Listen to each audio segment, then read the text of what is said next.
Wakil Gubernur Aceh, Fadlullah, Dekfad, sempat jatuh ke sungai saat mengunjungi wilayah terdampak banjir di kawasan Pameu, Kabupaten Aceh Tengah, Minggu, 21 Desember 2025. Rakit darurat yang ditumpangi Dekfad bersama YMPLN Aceh terbalik saat menyeberangi sungai. Dalam insiden itu, semua rombongan yang ada di atasnya jatuh dalam air.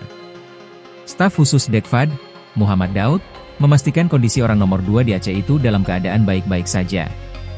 Kunjungan tersebut dalam rangka untuk memastikan penanganan dampak banjir dan longsor berjalan optimal, termasuk ke wilayah terisolasi, serta melihat langsung kondisi di lapangan dan memastikan kebutuhan dasar masyarakat terpenuhi.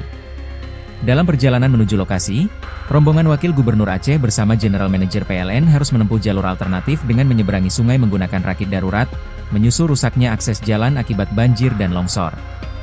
Pak Wagub alhamdulillah baik-baik saja. Alhamdulillah tidak luka-luka atau hal lain, katanya saat dihubungi Kompas.com, Senin, 22 Desember 2025. Muhammad Daud mengatakan, saat ini Wagub Fadlullah sudah langsung kembali melakukan peninjauan ke lokasi terdampak banjir. Saat ini, di Aceh Tamiang dalam kerja penanggulangan bencana, ujarnya. Hal sama juga dipastikan oleh Manajer Komunikasi dan TJSL PLN UID Aceh, Lukman Hakim. YMPLN Aceh, Edi Saputra, yang ikut mendampingi Wagub juga dalam kondisi aman dan sehat. Alhamdulillah aman. Hanya saja alat komunikasi seperti HP mungkin ikut basah, katanya saat dikonfirmasi secara terpisah. Saat ini, sebut Lukman, YMPLN Aceh tersebut sudah kembali dari daerah.